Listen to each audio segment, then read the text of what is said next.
Bonjour à tous et bienvenue dans ce nouveau tutoriel qui sera consacré à Blender et moteur de rendu Indigo et plus particulièrement aux éclairages. Donc aujourd'hui je vais m'intéresser à deux formes d'éclairage qui sont le sun et les mesh emitters. Donc en fait dans cette première scène nous avons un sun. Je rappelle pour ceux qui ne le savent pas que vous avez ici quand vous êtes dans Blender même 5 sources lumineuses.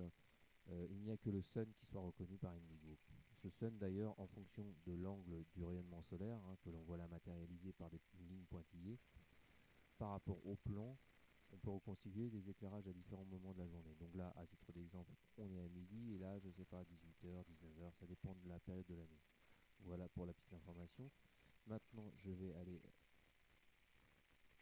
chercher mon script d'exportation.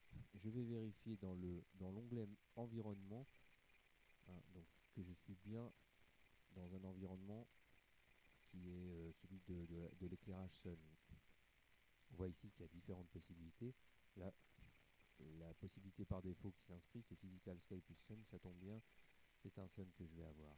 Donc voilà, maintenant il suffirait que je clique sur Export Scène et ça ouvrira automatiquement, du fait que la case Autorun est cochée, ça va ouvrir automatiquement Indigo. Voilà, ça c'est la première forme d'éclairage.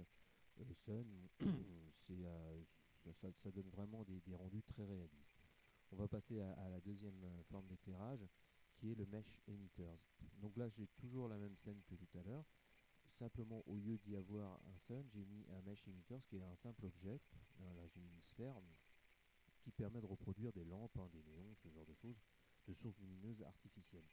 Donc là j'ai pris une sphère, je vais lui donner une émission de 0,5.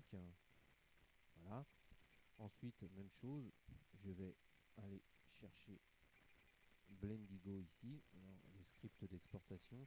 Je vais aller vérifier dans l'environnement. En fait, il va falloir vérifier deux choses. Dans Materials, il faut bien vérifier que l'Indigo Matte soit à émetteur Light plus Mesh. Hein. Pas un autre matériau, c'est celui-ci qui permet d'utiliser la sphère comme un émetteur de lumière. Ensuite, dans l'environnement, je vais vérifier,